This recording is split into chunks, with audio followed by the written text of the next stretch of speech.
55 سرایا یعنی 55 مہمات میں نے عرض کی تھی کہ حضور صلی اللہ علیہ وآلہ وسلم کی حیات مبارکہ میں ہوئے، ان 55 مہمات میں سے جو قابل ذکر تھے ان کو تفصیل کے ساتھ ہم بیان کر چکے۔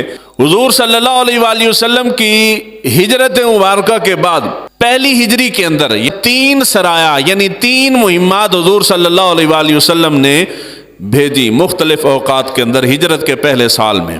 دوسری ہجری کے اندر بھی 3 مہمات روانہ فرمائیں، تیسری ہجری کے اندر 2 مہمات روانہ کی، چوتھی ہجری میں 3 مہمات روانہ کی، 5ویں ہجری کے اندر 2 سرایا پیش آئے۔ سب سے زیادہ اسلامی تاریخ کے اندر جنگی مہمات 6 ہجری میں پیش آئیں، 15 مہمات حضور صلی اللہ علیہ وآلہ وسلم نے روانہ فرمائیں، یعنی ایک سال کے اندر 15 جنگی لشکر حضور نے روانہ کیے ہیں۔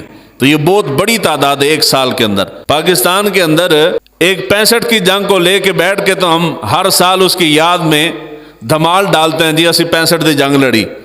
تو ان صحابہ کی عظمت اور شان کا عالم کیا ہوگا کہ جو ایک سال کے اندر 15 جنگیں لڑتے تھے۔